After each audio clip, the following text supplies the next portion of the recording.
नौकरी देने की बात हो, 15 लाख प्रत्येक अकाउंट में देने की बात हो, महंगाई कम करने की बात हो, हर मोर्चे पे विफल रहे हैं। अब जब सभी मोर्चे पे विफल रहे हैं तो उनका एजेंडा अब पूरी तरह से धर्म पे जाकर के टिक गया है कि किसी तरह से धर्म के आधार पे जिस तरह से हम लोग अगर वोट को एक जगह से इकट्ठा कर पाए तभी हम लोग का मनसा पूरा हो सकता है, अन्यथा पूरा नहीं हो सकता है। चाहे वो राम मंदिर का मुद्दा हो, चाहे एनआरसी का मुद्दा हो, चाहे सीए का मुद्दा हो, आज जिस तरह से है का धर्म और जात पे ले जाकर के ये लोग खड़ा कर रहे हैं और जिस तरह से आज हमारे माननीय पूर्व मुख्यमंत्री हेमंत सोरेन को जेल के अंदर डाला गया, आज कई बार समन होने के बाद आरोप जब वो बाहर थे तब भी पूरी तरह से उनका गठन नहीं हुआ था। आज जेल के अंदर जब उन्हें रखा गया है, अभी तक कई बार कोर्ट में पेशी हो चुका है, तब भी आरोप अभी तक तय नहीं हुआ है कि क्यों उनको अभी तक जेल के अंदर रखा गया। मीठे आरोप तय हुई ना जे 1000 करोड़ रिया नोने घोटाला तो हुई साहेबगंज जिला भितरी रे 1000 करोड़ रिया घोटाला हुई कर तो 1000 करोड़ रिया घोटाला 12 बछर भितरी रे की नुकु तो बकु मेंदा जे झारखंड बेकार बाद खोज नुकु तो मेंदा जे 1000 करोड़ रिया घोटाला हुई करना उन्हारे तो जस्ती समय तो बीजेपी को शासन लीधा 18-19 बछर तो वे उना हिसाब से बुन मेंदाड़िया जे बिना बीजेपी रन मुख्यमंत्री को ताइनला जोतो को जेल आगे हुई हुआ मैं खाली हेमंत सोरेन तो सीधा आज हेमंत सोरेन के काम को देखते हुए बीजेपी कहीं ना कहीं भयभीत हुए कि जो काम हम लोग 18-19 वर्ष में नहीं कर पाए, इस व्यक्ति ने 2 साल के अंदर, क्योंकि 2 साल कोरोना था, तो उन्होंने देखा कि सिर्फ 2 साल के अंदर में एक मुख्यमंत्री जो आम जनता से जाकर के जुड़ा, कोरोना के समय में जिस तरह से पूरे देश में अफरा तफरी मचा था, झारखंड में हम लोगों ने जो लोग हमारे यहाँ से गुजरते हुए बिहार भी जा रहे थे तो उन लोग को भी हमने खाना खिलाया, उन लोग को भी हमने रहने का जगह दिया।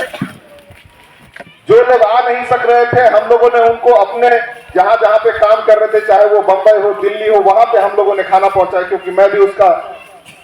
कर सकता हूं, उस दौरान मैं भी लगातार उसमें काम किया। उसके बाद उन लोग को लाने के लिए चाहे वो ट्रेन से हो, प्लेन से, हम लोगों ने अपने राज्य में लाने का वो काम किया। जिस समय लाश को कोई उठाने वाला नहीं था, वो समय बीजेपी ने दिखाया है इस देश को, लेकिन हेमंत सोरेन ने दिखाया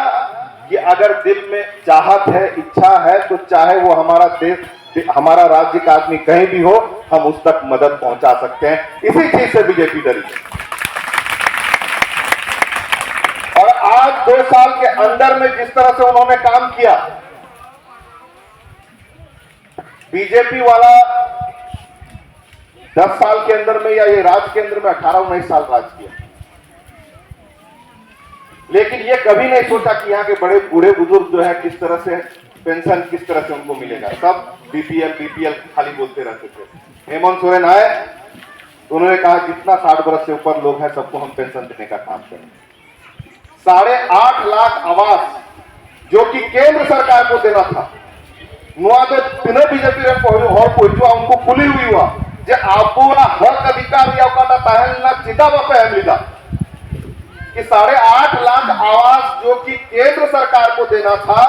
वो केंद्र सरकार ने नहीं दिया। तब हमारे हेमंत सोरेन जी ने कहा कि आप लोग आवास नहीं दीजिएगा, हम आवास देंगे, और उस आवास को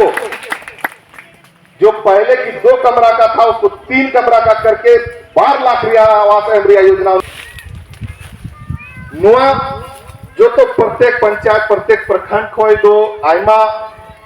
आवेदन है ना, आ 8.5 लाख आवेदन दो हटाओ दिया तहल ना,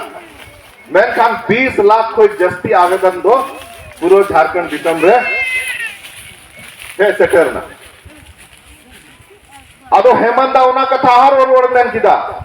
कि 8.5 लाख आवास देने का योजना था। हम 8.5 लाख आवास देने का सोचे थे, लेकिन जनता दरबार के माध्यम से 20 लाख आवेदन आया है, तो हम 20 लाख आवेदन सबको आवास देंगे। आज लाल कार्ड में जहां तक की राशन दिया जाता था उसको केंद्र सरकार नहीं बढ़ा रही थी, तो हमारे सरकार ने हरा राशन कार्ड दिया। साड़ी धोती योजना जो कि 14 महीना का सरकार में चल रहा था, उसको बीजेपी सरकार आई तब बंद की। और हम उना योजना हेमंत दो रोड किदा 10 रे बोछर रे बार धाव साड़ी धोती योजना नुआ को ही नामा कमी रिया। और यही सब काम को देख करके बीजेपी सरकार को यह समझ में आ गया कि ये व्यक्ति अगर सीएम बना रहेगा तो सिर्फ इस बार नहीं, आने वाले 20 साल तक हेमंत सोरेन को कोई नहीं हिला सकता है। वो काम आज हमारे हेमंत सोरेन कर रहे थे। लेकिन आज लड़ाई हेमंत सोरेन अगर अंदर है तो हर एक व्यक्ति, हर एक बूथ का हमारा कार्यकर्ता, हर एक व्यक्ति हमको बोलना पड़ेगा हम हेमंत सोरेन है, मैं हेमंत सोरेन हूं। अगर किसी को लड़ना होगा तो हमसे लड़ना होगा, ये जज्बात लाना होगा। आज विजय हासदा नहीं, हेमंत सोरेन राजमहल लोकसभा से लड़ रहा है, ये मैं आप लोग को बोलना चाहता हूं। ये लड़ाई उन लोगों के विरोध है जो आज इस देश के संविधान को खत्म करना चाह रहे हैं। चलिका बेटे दाढ़ी बुन नाम की था आजादी बाद संविधान आधार थे उकाटा शेड्यूल एरिया बुन मेना जहाना जायगा कोई जुदी MLA MP ST SC quota को उडुक कना उना तो संविधान आधार पे उना तो दाढ़ी बुन नाम कदा चिदा बुन नाम कदा उना तो कोई खैरात नहीं है। वो उना तो आजादी लहारे दिन कचलन शोषण हुई ना उना कोई उडुक लगी अबरेन हपड़ाम को नुआ कथा को मेल लिदा जे तीना अबरेन ताइनम होड़ को मिनाया उनको लहा से कोई लगी शासन शोषण तीनों हुई कना उनको उना कोई उडुक लगी मिडे रिजर्वेशन रिया दाड़ी को एम लिदा एसटी एससी रेन हो को रिप्रेजेंटेशन एमपी बिना करते हुई हुआ एमएलए बिना करते हुई हुआ और चाहे जहां ना नौकरी रे केंद्र रिया जहां नौकरी रे से राज्य स्तर रिया जहां नौकरी रे उना जायगा रे दाढ़ी को नामा दुरुप करते को समाज रिया कथा को रखा दाड़िया से समाज को लहा से दीदी लगी को कमी दाड़िया। आज वही एसटी ओबीसी आरक्षण पे चोट बीजेपी सरकार के द्वारा हो रहा है। सीधा आईमा होटे मोबाइल में मिना यहाँ पे नेल दाड़िया पे जे राज्यसभा भितरी रे नरेंद्र मोदी आया कथा रे नुआ कथा रकाब लिदा जे आरक्षण नौकरी में हमें आरक्षण किसी भी तरह से पसंद नहीं। अदो चिदावनी तो बांग कुछ पाए कुछ करना लटू लटू कंपनी जो तो को हिजुआ गुजरात से खोए और 10,000 और 20,000 टका रखू नौकरी को एमा उना के हिजु करना नुआ नितो काटा अदानी कंपनी तो मिलाया मैन खान लाहा को काटा रिजर्वेशन हिसाब से जुदी हम मैना नहीं तो ईसीएल रेन होड़ को कमी बढ़ाई कान आयमा हुई दाड़िया पेड़ा होड़ को हो मिलाया 40 नहीं तो 80 हजार को नौकरी बढ़ाया था और रिजर्वेशन जुदी चबा लेन था उनका 11 लटू लटू कंपनी को 10-20 हजार नौकरी को है जहां पेंशन रिया जहां प्रावधान तो मांगता है ना अतो सफा सफी कथा नुआ तो मैन हुई हुआ जहां ना बीजेपी रे नेता को हिजो कि जो आरक्षण को समाप्त करेगा हम उसको समाप्त करेंगे। आज नुआ कथा तो जो नखा से पसना हुई हुआ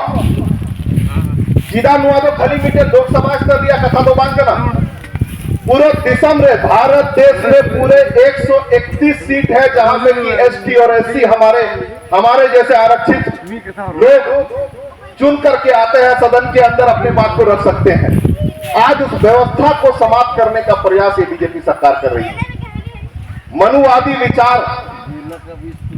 कभी ये नहीं चाहते कि भाई जो आदिवासी है आदिवासी को आदिवासी रखू मैं ना वनवासी को मैं ना वनवासी चिदा को मैं ना वनवासी तो हुई ना कोई को ताहना जंगल भीतर रहे और आदिवासी चिदा अबू आदिवासी का ना बोल आदि काल को तहन जो तो कोई लाहर तहन और अब तो इस भारत देश का सबसे प्रथम नागरिक अगर है तो वो आदिवासी है और उन्हें हक अधिकार नहीं तो बीजेपी सरकार अड़ी बेदई अड़ी होशियार माध्यम से कुछ चबाए लगी वो एहब कदा